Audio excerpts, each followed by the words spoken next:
Sounds good. Hi everyone, welcome to episode 15 of SmugMug Live. This is an episode I've been really looking forward to.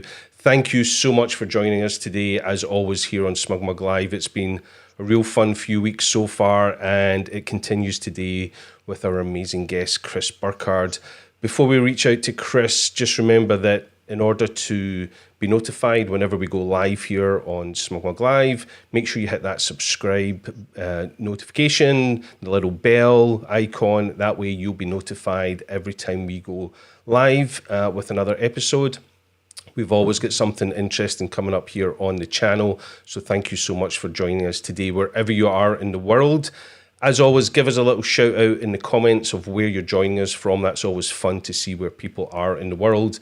And at any point, post those comments and questions in the chat. And if I get a chance, we will feed those questions to Chris. So without any further ado, let's head over to Burkard Studios and see if Chris is there. Hey, Chris, how are you doing, man? What's up, Alistair? How are you guys? How's the SmugMug family? We are doing great. It's so good to see you. Thank you for joining me today. I really appreciate it. You got like a very Darth Vader vibe going on. Your chair looks like it's all connected, and you have like a little thing coming up. It's awesome. I actually don't tell anybody. I stole my son's gamer chair, so don't. Nice.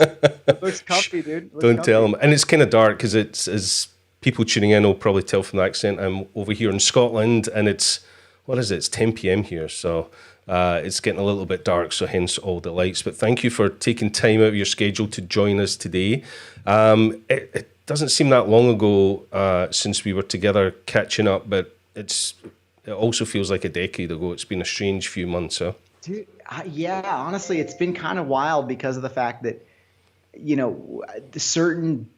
sometimes, I'm traveling so much and I'm gone so much that the people that I've connected to, and it feels like forever ago too, but it's kind of, getting to be Groundhog's Day in some way. And a part of me is really appreciating it. A part of me is kind of like, just cannot wait for things to return to normal. So yeah, I'm just kind of taking it day by day, but actually I'm going to be going out on my first shoot in about a week and a half here. So kind of trying to get back to some sense of normalcy. I understand you're heading out, is it Alaska you're heading? Yeah, doing a job in Alaska and then doing a job at a resort in Sedona, Arizona, kind of before they open back up. So we got a chance to go shoot there while it's all closed down and everything. And yeah. Working on a few commercial video pieces for them, and then doing like a shoot for a clothing company in Alaska. Where we're just doing a catalog and like a surf trip and stuff. Yeah, yeah. Cool. Well, it's interesting that this situation has created opportunities that maybe you wouldn't have before, with getting access to somewhere that's kind of completely shut down, and that may have been hard to achieve if we weren't under this circumstance. So good that you're creating a little benefit out of that. I completely agree. It's a trippy situation because it's kind of forced all of us photographers in general, specifically anybody who's really, whose job surrounds this creative industry. Because I don't know about you, but I'm a big fan of history. When you study cultures, you realize that art and or creativity is usually the last sign of a thriving culture. Like they've fulfilled their basic needs. They've gotten to like step number 1, 2, 3, and they're content, they're safe, they're happy, they're warm, and then all of a sudden people start to create art and they start to do cave paintings and whatnot. And so it's a funny thing because that's kind of the first thing to go within the budgets of the world, and I, in many ways, I guess I just feel like I want to be cognizant to, the fact that I want to be aware of what I provide as a service for my business and how I can recession-proof that business. And our relationship is always built around my printmaking process, which SmugMug has been a crucial part of, and really in many ways, like that's kind of one of the saving graces of this time. Like if I didn't have prints to sell and that wasn't a part of my business, I would definitely be really scared right now.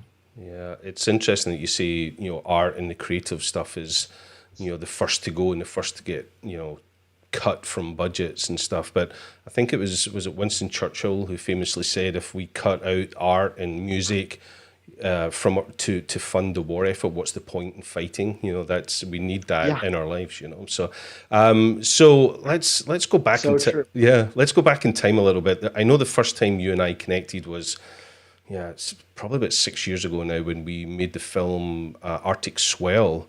Yep. which was quite a pivotal moment, certainly in some of the marketing efforts we've been doing here at SmugMug. But I know I've heard you say that it was, quite a influential moment in your own career at that time as well, right? Oh my gosh. You know what's so funny is I've used this example of Arctic Swell, which for those who haven't seen it, it's on YouTube, it's on Vimeo. It's got, more than 1 million views. That example of making that film was so interesting because I've used it in a lot of workshops to share the importance of investing in a personal project, seeing it through in the hopes that it will benefit your career long term. And really, that's one of those perfect examples where it really did, like, it changed my whole career path because I was doing great. I was busy and I had a lot of work. And what I've realized is, like, during those times when things are kind of busy and you could just float through your work, it's so important to, like, take a moment, take a step back, and maybe discuss and or talk about like, what should I do to kind of further my vision or my career, or promote what else I'm doing. And that's what Arctic Swell was. It was a video about me in the Arctic shooting and my passion for these cold places. And long story short, that video didn't pay me anything. I did a free trip. I went there. I spent my time, and ultimately it was an investment of time. But it, had millions of views. It inspired more commercial work for me because it got out there. Because SmugMug really, who made it, they put a ton of PR behind it, and it got in front of audiences that I never could have myself, right? And then also my TED Talk, which was about really the same thing, about the importance of these cold places in my life, that was inspired by Arctic Swell. So I just cannot, express enough how important investing into these personal projects are that really help tell your story. Yeah, I remember when we launched Arctic Swell, and if anybody hasn't seen that, they can view it right here on the YouTube channel that you're watching this live stream on the SmugMug Films channel. Just as we were launching in that and marketing it, you very graciously came to our headquarters up in San Francisco, and you did a presentation to the company and some Q&A with us. And yeah, that was when you first mentioned that it had led to you getting connected with the people at TED, and you were all excited about your TED Talk. But it seems a long time ago. There's a lot of water under the bridge since then, and lots of fun things you've been doing. Yeah, it's kind of a wild scenario where you look at how these careers have evolved and or how things kind of fall into place. And sometimes, at least in my career, it's been really important to, like, take a step back, like maybe take 5 to 10 steps back and look at where these things started from. Like, it's so easy to be like, oh man, this TED Talk's so rad, but where did that start from? Where was the impetus for that thing to happen? And really, like, this was one of those scenarios. So I feel like I've been always trying to trace these things back. So yeah, and since then you've actually added the title director to your own description of who you are, right? Back then you were, known as a photographer, but now we talk about you as a photographer, an explorer, and a director, because you have your own films under your belt now, right? Mm-hmm. Yeah, it's just I would say in many ways it's an extension of the storytelling process. It's like, you're taking photographs, and then all of a sudden photographs evolve into maybe directing films, and directing films might evolve into writing a book and teaching a workshop. So I just try to not stray away from all the different facets in which I can share. And again, you guys have actually hosted a couple of the workshops I've done, and that's been a huge part of that process too, is like trying to kind of figure out ways in which to teach people and educate people and share this gift of photography, right? Yeah, the last time you and I were together, we'd actually just hosted you here in the UK for a workshop that you did. Yeah, that was over a year ago. It's insane to think that now. Yeah. But so you released your own film Under an Arctic Sky. How long ago was that now? It was about 2 years ago, I believe, was when it came out. It was shot in 2015, 2016, and then it kind of released late 2016. 2017 maybe, and yeah, it still kind of has that same feeling for me of like something that feels new and exciting and rewarding, because it was such a awesome project. But yeah, I was able to tour that around the world, and and again, just an extension of really like Arctic Swell, I think, was the beginning of that story, and this was sort of the follow-up piece to that. Yeah, Arctic Swell, we were in Norway, and then Under an Arctic Sky was filmed in Iceland, right? You were caught in a mega storm in Iceland, right? Exactly. Yeah. And that's on Netflix, is that? It is. It's on Netflix, or it was on Netflix. I believe now we moved over to Amazon Prime and iTunes. Okay. Yeah, we just, you got to make the rounds with the network so that everyone can see it, So that's a big, Yeah, so, while you're all stuck at home, make sure you go check out a couple of things. Well, there's a few things you're going to have to check out after this conversation, because we're going to mention quite a few things that will inspire you and get your creative juices flowing. But definitely check out Arctic Swell here on our YouTube channel, and Under an Arctic Sky on all good TV and show presentation tools like Amazon Prime and Netflix and all that stuff. Yeah. But right now, you're actually in the process of releasing a new project, which is Unnur. Yes, that's actually currently out right now. Yeah, it's in the film festival circuit at the moment, right? It is, yeah. It's in the film festival circuit, and it was, supposed to sadly be, touring these festivals in person. It's so painful to not be there and not celebrate it with the whole team, but we just felt like, given the situation, this is also a great way to get it out there. And it was endorsed and underwritten by Sony, as well as Billabong, and it's a story about fatherhood, something I know that's, you are very keen on, and risk and parenting and doing what you love and pursuing your passions amidst maybe a conforming society.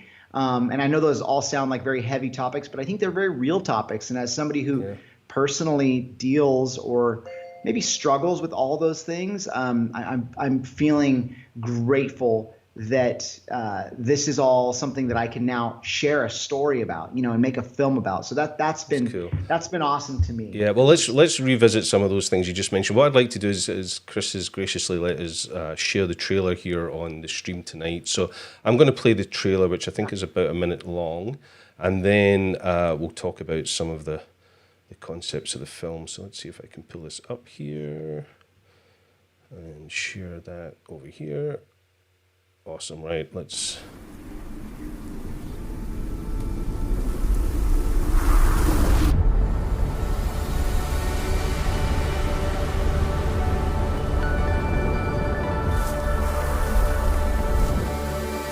Growing up, I spent every free moment outdoors. When Unnur was born, I knew there would be a lot of pressure to live a normal life. But I've always prioritized the life close to nature. I hope my search for that childhood freedom leaves her with the best parts. Being a parent brings up so much uncertainty. We just try to navigate it the best we can.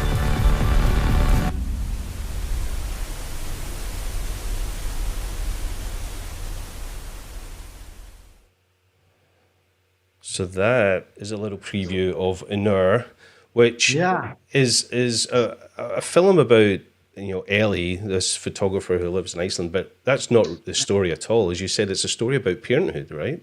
Yeah, I mean it's about Ellie who is a photographer in Iceland, and I think through his goals of photography, which were really to share meaningful stories, he as a youth obviously went through this period of kind of finding himself and going on these big adventures, and it led him to some crazy stuff, and he had some kind of near-death experiences. And it's really about the relationship of pursuing his dream of photography while still knowing that hey, getting a desk job and having a 9-to-5 would be much easier and safer and have less risk when it comes to raising a daughter. But there's sort of a need to that to fulfill a void that sometimes in our lives we just can't justify, Yeah.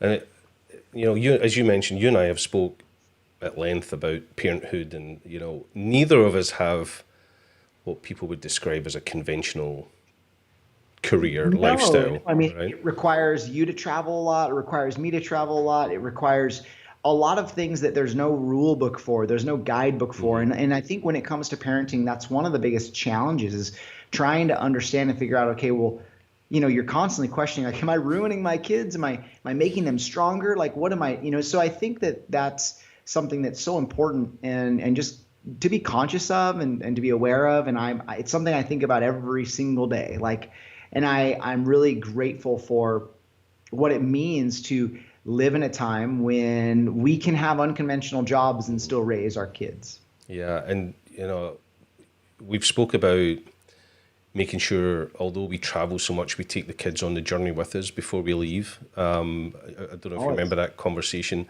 Chris once mentioned to me, and it resonated so much with me when you said, if you go somewhere on a shoot, on an assignment, and your family don't know where you are, or when you come back, they say, "Where have you been, Dad?" Then you failed in taking them along on that journey, right?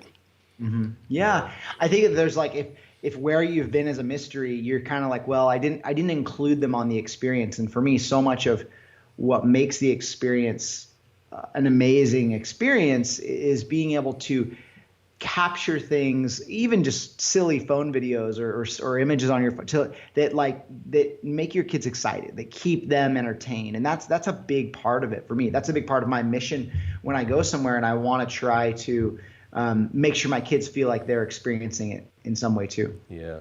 Like, my hope is typically if I come back, say from San Francisco, and the kids will say to me, "How did the workshop go with Chris Burkard?" That's, to me, is the comfort of knowing that they knew where we were, they knew what I was doing, and it wasn't this some strange situation to them. But how have you enjoyed lockdown, being at home and not having to travel? It has for me been very refreshing to spend this amount of time with the family. Have you enjoyed it? It's been a wild scenario. The least I've traveled, about 15 years. I've been enjoying it so much, being able to connect with my kids, connect with my family, but at the same time, it's hard because I know it's a huge stress on my wife, who's having to homeschool the kids, and I've kind of had to rework my schedule to be there. And it's a whole new way of operating. And I feel for, kids that are going through college and people who are maybe less prepared for things like this. But it's been a real eye-opener, and it's made me very grateful for the places that I just dream of going. I miss national parks and state parks and Yosemite and this and that, but I feel like many of us are realizing, who maybe do have a little bit of open land where we live, like, wow, like I am grateful to have a little space to move around, and I don't know if this will catapult people to move maybe out of the suburbs more or into the cities more, or what that will do. But for me, I'm grateful for the fact that I have a little bit of open space to move around on. So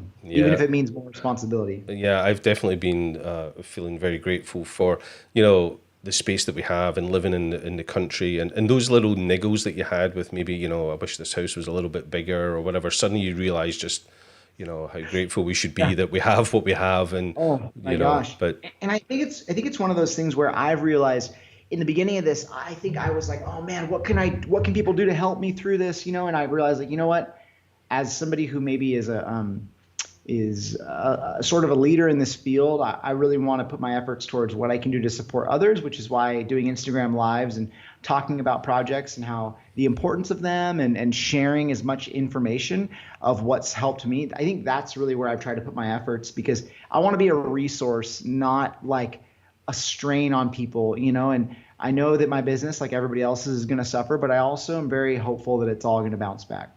Yeah, and that's something we've also done here at SmugMug is, how can we support the community? And one of the things we did was with our ambassador network that has this great education content, we were able to support them by, highlighting to the community here, there's this great content from, as you say, some of the leaders in the industry, and you can check out those at the SmugMug Perks page, where you can see some cool discounts to some of that education if you want to do that while you're at home. Right.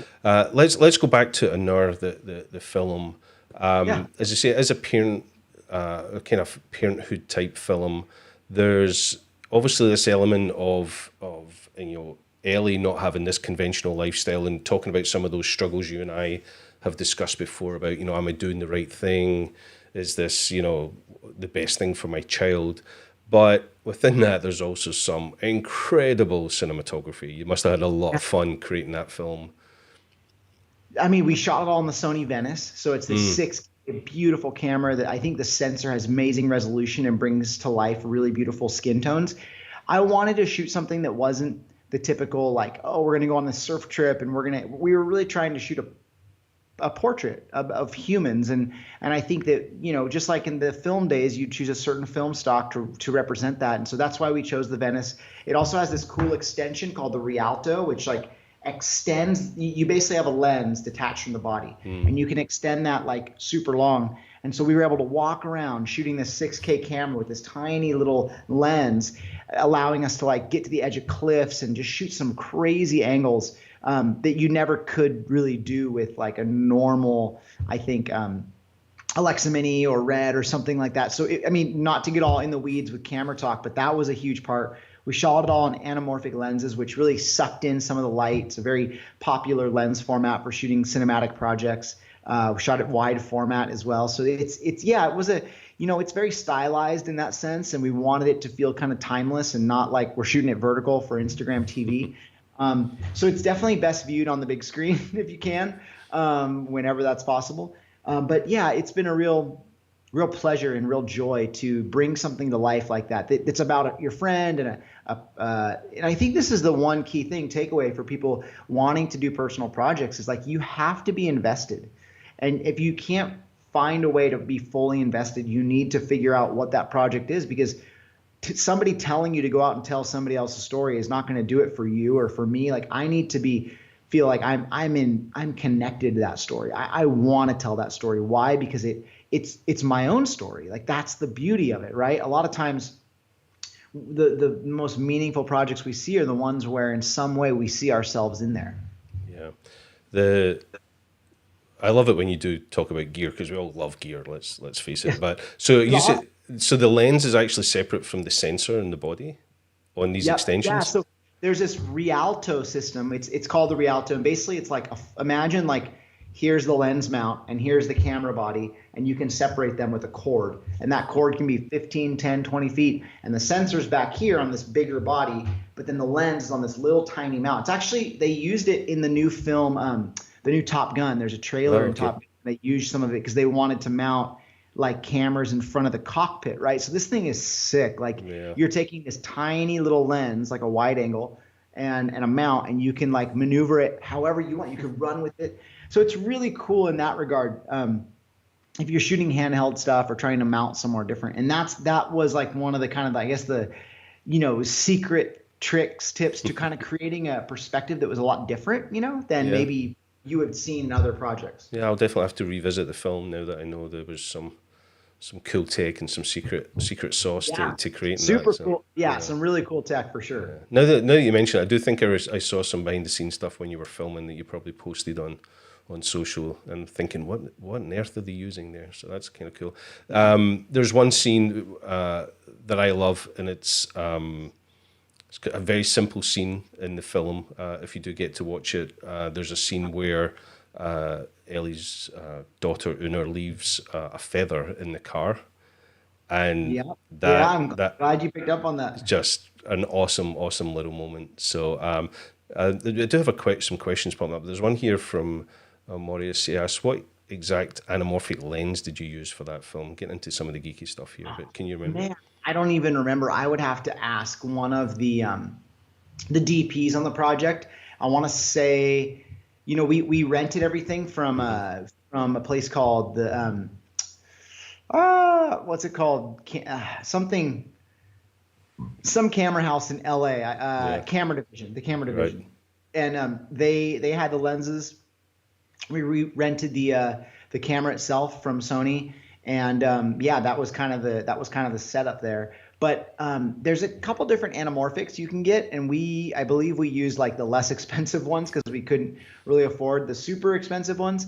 But they were older, and we liked the look of them, and the one thing we wanted to make sure that the people in this film weren't understated by the landscape of Iceland. They weren't trumped by the landscape, because really Iceland's landscape, you know it well. You know, Iceland's landscape can take such a powerful effect on a film, and it can kind of overpower things. So in many ways, we wanted to make sure, okay, the story's about people. Let's make sure they're the highlight, and then the landscape's kind of secondary to them.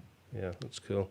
And did you enjoy the directing role of project like that? You know, I think with the key component with a good directing role is the fact that you can always really rely heavily upon the people you bring in. So collaboration as a director is everything. Like oftentimes people are super overwhelmed because they're like, oh man, well, I'm going to have to, oversee everything. And really the reality is like, no, you're not really asking, you're not really the one building out the camera package. You're not the one necessarily picking how each scene unfolds. You're really relying upon a good team, like a writer. We used a writer, Matt McDonald. We used Ben Weiland, like kind of co-director, cinematographer, and then Jeff Taylor, the DP. And really so much of what's created, unless you're like very, very stringent about the format, it falls on the cutting room floor. Like you can, in the edit bay, you can really make the film take shape as long as you shoot it all and you shoot the key components, the key scenes. For me,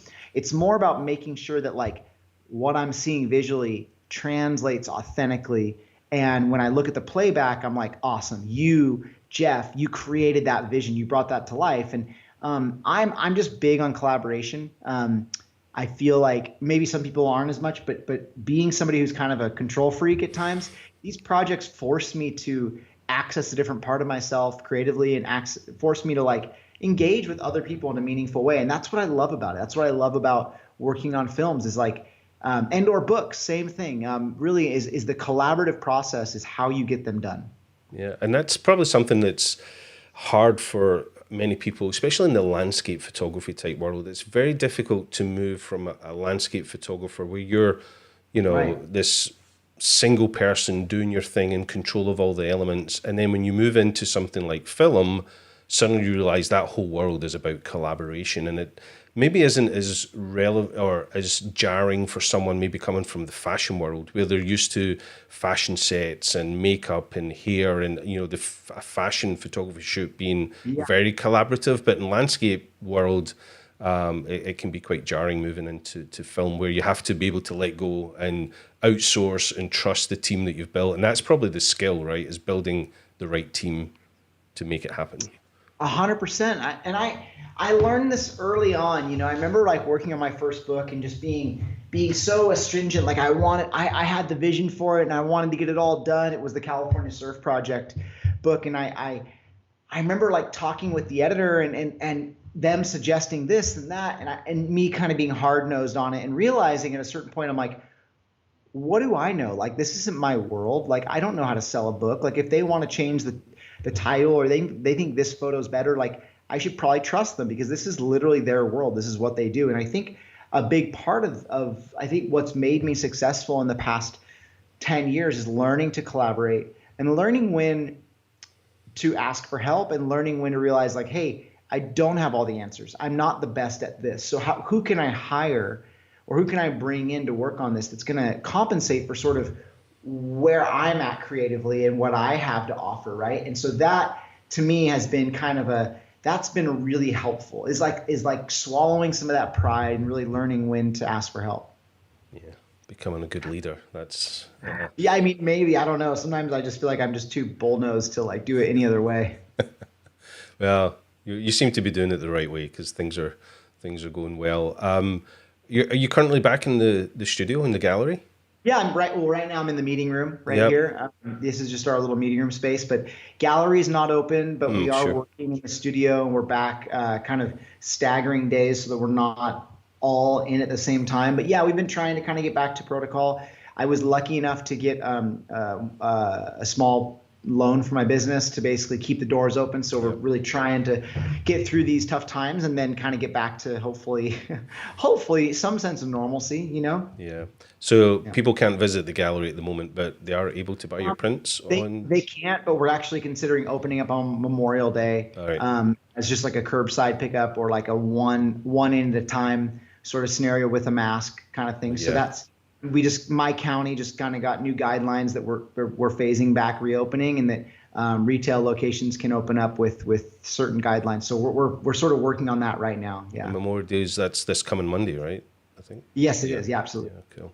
But obviously you can plug for us. You can always check out Chrissy's work on his SmugMug site and buy it online. Exactly. That was a bit blatant, but got to mention so SmugMug. Much of our work is online, and so many of our customers, that's how they buy stuff. So it just our gallery space is really for local people or people who are coming through town to like check stuff out and just get a feel for the materials and the prints. And I actually just made a new section on my website that really goes through the prints, each one, why you might use, luster over gloss, over metal, over canvas, because when you offer so much, it can be kind of challenging. So we made sort of a cheat sheet video guide that kind of goes over that to help customers, Yeah, it is difficult when you offer a lot of product and a lot of different things. Sometimes people can get a little paralyzed with trying to decide what they want to buy. And if anybody's setting up an online gallery, maybe when you get started, think about just having a simple selection, small, medium, large of a few products until people get used to, seeing other stuff for sure. Yeah, absolutely. Yeah. What else, we know you've not been able to travel and do the commissions and the work you would like to have been doing, but what have you been doing other than spending some time with the family? And what's keeping you busy? Exercising a lot and just kind of trying to stay healthy, I think. And that's like a key component to just, I think, mental health for me, at least, is like realizing that, yes, I can't go on these big adventures, but my backyard offers some great exploration and just try.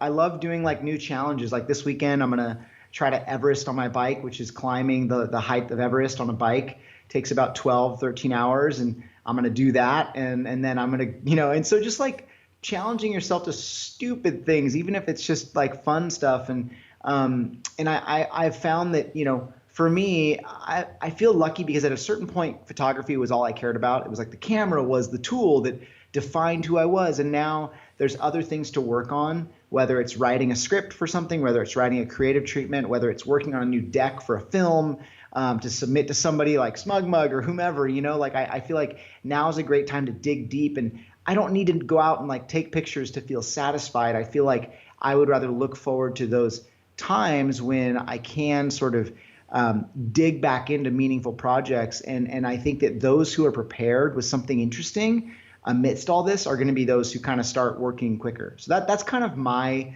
methodology. Obviously, like time for meditation, yoga, time for giving yourself a little grace. Like, hey, if in this period of time it's mentally distressing, like it's okay. Like it's okay. Don't beat yourself up over it. I think a big part of this is just learning that there is a new normal, and we're all going to have to adopt to that and learn from it. Yeah, I know there's probably quite a lot of pressure out there at the moment where you see so many people talking about, oh, we're in lockdown, but I'm going to stay so creative and I'm going to get ready for, when lockdown finishes and I'm going to have all this incredible work. But it's also okay just to do nothing and look after your mental health and come out of this nothing but mentally healthy and, create afterwards, right? Right. And that's the thing is like, don't beat yourself up. Like, hey, if you go through these 3 months and you're like, you know what, I just chilled and I took time for myself and the only thing I would really urge people to do is like, don't use it as if you want to, gain a few extra pounds, the COVID-19, that doesn't really matter, but don't let your mental health slip, because that's really where I think we go into a dark place creatively, and it's a harder hole to dig yourself out of, right? So for me, I guess in many ways, I don't have the luxury of like getting out of shape, because the next job I do is going to require me to keep up with professional athletes. And that's just what I have to do. And then I think that mentally, like, I want to be quick. I want to be able to jump onto the next thing and feel passionate about it. And so I'm finding ways to keep myself inspired and fill up my cup every day. And ultimately that cup becomes a deep well of inspiration, because if I want to have anything to offer anybody else, I'm going to need to be inspired myself. You can't love somebody else if you don't love yourself. So I realized that by trying to take time to serve others, that has been really helpful for me during this time. Like, you have to find a goal or a purpose greater than just serving oneself. And ultimately for me, it's like, no, I want to be strong and passionate and not lazy during this time, because I want to be able to give something to other people and offer something to other people. And that's a real, that's a gift, I think, that everybody can give one another, And that maybe that sounds like I'm preaching here, but I'm just telling you my own process of what I'm trying to do. Is that what currently inspires you? Yeah, helping others? Is that the main? It's a transition, like I think I started my career with the intention of just like working on, collecting stamps and a paycheck. And hey, that's super noble to put food on the table. But at a certain moment in your career, I'm sure you too, like you're not at SmugMug just because you can, you're also there because you feel like you can tell meaningful stories and you can help photographers create a business for themselves and et cetera, et cetera. There always has to be a deeper purpose. And so I think for me, finding that purpose has been really helpful, and trying to live under that pretense of like, hey, yes, I want to support my family. Yes, I want to support my business, but I also want to support others out there and give them inspiration, give them tools, give them tricks and tips and bits of intel that they can use to support themselves. Yeah, I mean, definitely our mainly passion. Because I was that. Mainly because I was that kid who needed that when I was young. Yeah, that's interesting. I mean, our passion here is helping photographers tell those stories, but I'm very fortunate and grateful that I get to, be inspired by this community that I work with day in, day out, and, yourself and many thousands of others inspire me on a daily basis to not just be a better photographer or, a better, father or husband, but just to be a better person. So, we all inspire each other. You're also, this is going to sound a bit cheesy, but you're also a bit of a beast on a bicycle, right? I mean, there's moments, maybe for sure. I don't know. I mean, it's a funny one because for me, it's all about being outside. Like, I don't care what it is. Sometimes I'm like, the endurance sports thing is silly because it's really just doing something slightly, challenging for a long period of time, right? That's all it is. And I think in many ways, I see it as a meditation. Like, I see these things as a meditation. I'm outside, I'm enjoying X, Y, or Z. I'm doing so in a way that makes me feel inspired and passionate. And I think that's why ultimately I do it. Like that's when I'm out there on the bike riding 150, 200, 300 miles over the course of, 10, 20, 30 hours, whatever. It's a real joy to be like, I get to just breathe this air and meditate on something I care about for a long time. And you're able to think, you're able to really get deep inside your head. And I think that all of these things we're talking about, this idea of like, finding my creative style and finding my passion, it comes from taking time to reflect. So how do you do that? Do you meditate? I mean, I don't really want to sit cross-legged and meditate for 10 hours at a time, but I could ride a bike and I can not focus on my phone, and I can even at moments get bored, and from boredom or from repetition comes beautiful thoughts. And that's really what I've used it as a tool to do. I'll need to try and meditate a bit longer on my bike then. For me, a good, we both ride, but for me, after an hour, I'm kind of right, I need to go into something else. And then I look at your Strava feed or your Zwift feed, and I was like, oh man, Chris did another 12 hours on the bike today. I'm such a slacker, So. Well, I mean, nobody needs to get that crazy. I think if anything, just finding the thing that you love and realizing that when you can get into that rhythm, it's so beautiful to do it for hours on end, and you start slow like anything else. I didn't start traveling, as much as I did, or going to the riskier places that I did in the beginning. It's an evolutionary process. Yeah. But you definitely take it. You do like that extreme stuff. Was it last year? Did you get a Guinness World Record last year? Was it?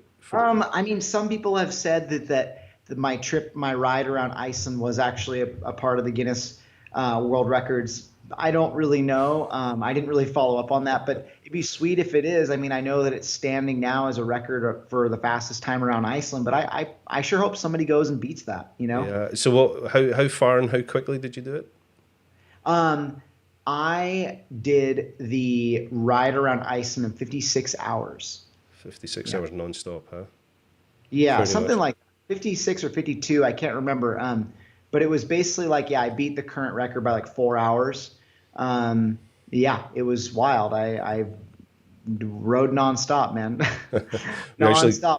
I didn't get off the bike for 200 miles, which was about 11 hours in or something like that. And I didn't pee, didn't do anything. I made like a deal with my body. I'm like, we're not stopping. And I literally rode 200 miles nonstop. It was crazy. I was also like way, way high on caffeine and just jacked. And like, I am like gonna go. And I just was so psyched. I had a tailwind and I was like, this tailwind is a blessing. I am not going to take this for granted. And I had this beautiful tailwind for the first 20 hours. And the next, 28 hours, I had a some gnarly weather. Oh. So yeah. How long did it take you to recover from that? Took me about, I would say, a couple days to recover. I Right. didn't really feel like this, I was like dead after that. I felt like the next day I was pretty groggy. I couldn't sleep because my muscles were just twitching constantly and my butt was wrecked. And but the very next day I got up and I got in a car and I drove my mom and my wife like 5-6 hours to this stretch of the coast of Iceland to let them explore. And I just kind of walked around and milled about in nature, and it was so nice. It was rad. It was like we woke up because I got done and I went to bed, and then I woke up at like 11 p.m. and I drove them around like through the middle of the night, midnight sun. It was pretty rad. Straight into being Icelandic tourist guide because your wife and your mother was there. Yeah, exactly. I was like, I was like, hey, this is literally my mom's first trip internationally ever. I'm like, I am not gonna take this for granted. So I wanted to show her the world, that cool. I loved. That's pretty cool. We actually have a comment here about cycling. A friend of ours, Chris Davies, says, "Hi, Chris and Alistair. I'm seeing Chris doing tons of riding on gravel and mountain bikes. When can we expect a cycling film featuring Chris?" Is that something you've thought about? I feel like in some ways it's disingenuous to put myself in the front or center of any project like that, because there's so many better athletes out there that I would love to feature and I would love to document. And I know personally, for me, if I was ever to do something like that, it would have to be a story of place or a story with purpose, because I'm not out there trying to go fast and beat a record. I want to be immersed in the place, and I want to travel through it in a way that feels meaningful. And I think that's what I look for when I tell stories, and it's also kind of hard when like you have something you love to do and it's sort of your passion, and the moment that it becomes your job or you start to lose a little bit of that. And I've had that happen with climbing and surfing and other things as well. Yeah. So for you, the physicality of it's about keeping in shape so you can do the job, so you can make films about other people, or maybe ride a bike in to film another cyclist rather than it be the film about yourself. You know. But I'm actually considering this summer. This is secret intel, but if you want to know, tell him, and who knows, maybe SmugMug wants to be a part of it. But I'm trying to do the first east to west crossing of Iceland with a group of 4 other people. This amazing gal and another guy, and basically traversing Iceland, doing the first ascent ride from the furthest east to the furthest west. So we're making like a short film about that. It's not so much about me as is about the experience in general. But yeah, that's kind of a project that I've been passionate about and wanting to do. And we're kind of documenting it all on devices like phones and stuff, and just kind of showing the more documentarian approach to that. So yeah, it should be hectic. Yeah. Yeah. What's the most extreme situation you've ever found yourself in your mind? When have you looked at it and went, Chris, this is crazy? Does anything stand out? Yeah, childbirth. Watching my wife go through that's pretty extreme, and you definitely feel like, whoa, I am not prepared for this, and you help them get through it if you can. And to be honest, there's been a number of experiences that have been really wild. I would say that one of the ones that was captured, was in Antarctic sky when we were on that boat and we turned around and we drove through the storm. We got caught in the storm. That was such a gnarly experience. Truly just like a life-changing, game-changing experience that left me speechless. Like I look back and I'm so grateful that nothing bad happened, because it would have fallen on my shoulders, and it was such a stupid thing to do. But when you're young and you're driven by, ego and pride and the fact that you want to make something of yourself and you don't want to let people down, you make dumb decisions. But through that, and I think because of the fact that we were united in this dumb decision that got us caught in avalanches and on the side of the road, we were able to emerge from that better and stronger and closer friends. And that film really became about friendship, and we ended up obviously documenting surfing under the Northern Lights, and that truly became one of the most, it's funny, like the greatest singular experience in my life was right after maybe one of the most horrific, scary ones, right? And it was almost the moment that we decided to let go that it became such. Yeah, following it through. The first time I saw Under an Arctic Sky, for me, was quite unfortunate. I actually watched it on an airplane, and I was kicking myself for watching it on such a small screen. I was Oh like, man, why yeah. did I watch this on an airplane? And also you kind of need to watch it in like a dark room because Yeah. that's obviously we're filming the Northern Lights. So Yeah. to see it in a dark room with good audio, that's like when we scored that audio and it's so good and it really climaxes like at the end. I love it because people are like, why isn't it longer? And I'm like, because I wanted to leave you wanting more. Yeah. The first thing I did was rewatch it again and with good, big screen and good sound because I was kicking myself Yeah. having watched it in Well, such a and small screen. it's hard to,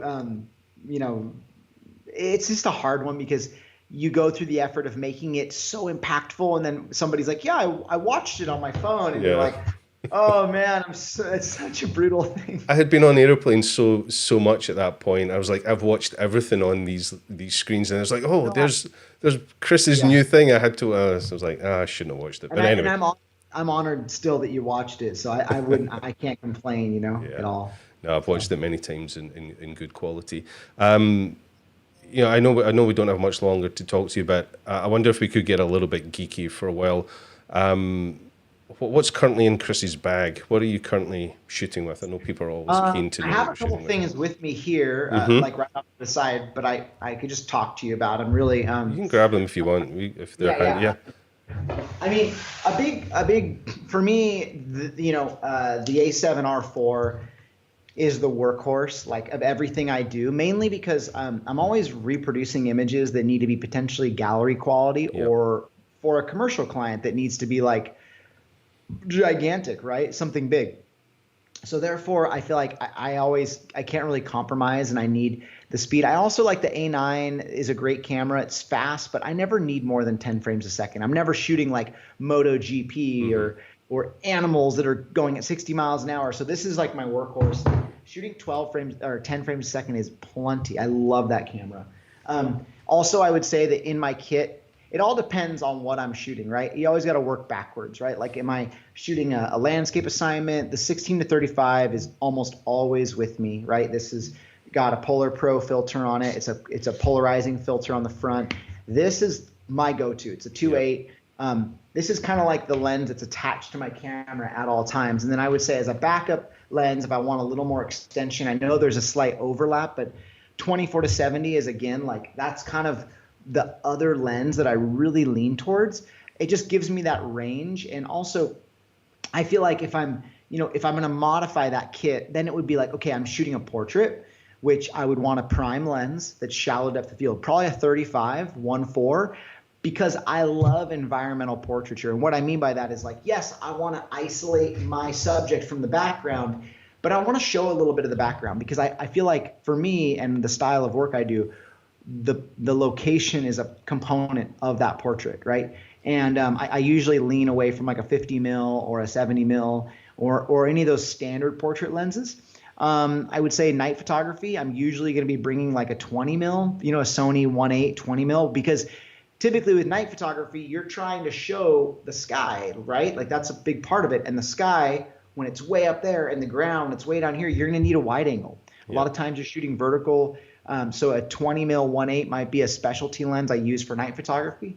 When it comes to water housings, this is kind of my beast. This is the Aqua water housing. This is what fits the R3 in there, and it's all built out. These are heavy housings, and they're really built for like hardcore surf applications or in situations where there's breaking waves. But also keep in mind, I've used plastic bags. I've used EWA Marine or the Mekon housings. This is great for when there's breaking waves and you're in the impact zone. If you're shooting on the shoulder or on a boat or on a boogie board and the waves aren't really coming into contact with you and you're in deeper water, I would say a plastic bag housing or a cheaper housing works excellent. Do not think that you need the top of the line equipment. Obviously, this is always in my bag. My phone. It's a great documentary tool that I use all the time. And my one favorite thing, besides specialty images, is if I'm shooting something that I can capture with my phone as a reference and then shoot with my camera, I know it's a special image, because if it can look good on this, it's going to look great on this, right? And that's kind of a big part of it, is like, I think in many ways composition doesn't rely upon a special lens or a special filter or a special edit. It should be something that looks great here. And that's really where I like to start. Now, when I'm working on images like shooting under the northern lights or capturing an eclipse, those are different, and those are very significant, like, astrological situations where maybe I'm relying upon a specialty lens or high ISO, and so I try to dabble in that realm as well. But I often feel like, for me, composition is king, and any standard lens is really going to allow you to capture that. I lean towards wide angle because I love landscape photography and I want to show the foreground, midground, background. 70 to 200 to a 400 millimeter is what I would use probably if I'm shooting action or maybe surf action from the beach, because I want to show mountains and sort of compress all that in. So those are pieces to my kit, but again, those would be more specific to like kind of showing something far away or shooting surfing or shooting some sort of action sport. Yeah. So it's fairly simple kit and standard stuff, just a few add-ons depending on the speciality. And and again, like this is my basic bag. This is actually my camera bag I designed with Mountain Smith. It's called it's like just a camera cube, and it holds one camera, 3 lenses. I also have in there 2 graduated neutral density filters, 2 polarizers from Polar Pro. It's really simple. And then again, I have a little side bag that has maybe 1 or 2 extra lenses if I'm doing a job that requires that, Yeah, and I know when we're on, SmugMug FIlm projects, the goal is always really to travel as light as possible. When you're getting into some extreme situations or physical situations, all the gear isn't the answer. It's simple and light and nimble can sometimes be a huge advantage. And this is it, Alistair, you nailed it. Because like people used to say, the best camera is the one you have with you, right? Well, the truth is yes and no. The best camera is the one you're willing to take out, because if it's shoved at the bottom of your bag and it's this big, bulky, heavy thing, what good does it do if you're backpacking somewhere? So again, your phone is the best camera if you're willing to take that out of your pocket. Your A6000 or your little point and shoot or your R4 is the best camera if you're willing to pull it out when the moment happens. Because I think that the key thing that unites us all is that we're humans and we're lazy. And it's going to be ease of use that defines when we're willing to pull something out, right? Yeah. $10,000 worth of gear is no use if you leave it in the vehicle and go hiking without it, right? Exactly. You'll end up taking it on your iPhone anyway. Thank you for talking a little bit about gear. People are always excited about gear. I mean, I could talk gear forever. Like literally, it's super funny because I know I talk about all these esoteric aspects of photography, but at heart I'm a gearhead, and I'm always looking for the new drone, the new this, the new that, and I'm always kind of looking for that thing again. So yeah. We always are. We do love gear. Most of us as photographers love gear. We should do a gear talk, man. I'd be stoked to just do a straight gear talk. Even water photography, like building out a housing or maybe packing a kid or something like that. Even like just packing bags for doing an international trip. That's always interesting too. Yeah, and timely, because that whole world might be very different when we go back to traveling, and it all has to be packed, and there's no carry-on allowed on planes and stuff. Who knows how it's going to pan out for international travel. But yeah, so everybody witnessed that Chris said he'd come back and do another episode just about gear. We have it live now, so you're going to have to do it. Anytime, man. Anytime. I'm down. One other thing I wanted to talk about before we finish up. You mentioned a few times that you've written a few books, and as well as being a photographer, an explorer, and a director, you're also an author, which is amazing. I want to highlight this.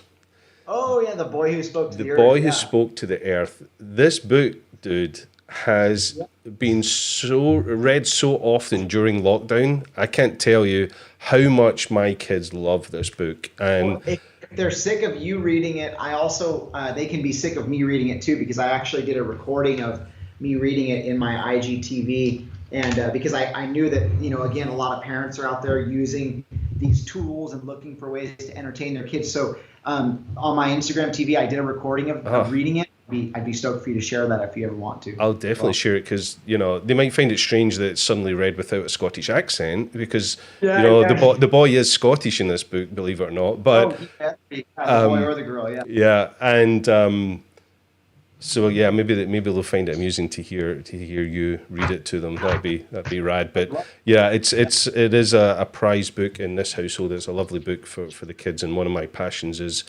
reading to them. So thank you for that. I appreciate it. Yeah. And I think I think we'll wrap things up. And, you know, I can't thank you enough for spending this time with us. It really is a blessing. And, you know, I hope we can do it in person at some point soon. And, you know, I appreciate you taking the time out of your day to talk about all the things. So there's a lot of things people have to catch up with after this episode. You know, there's the books, there's the film we made with you, Arctic Swell.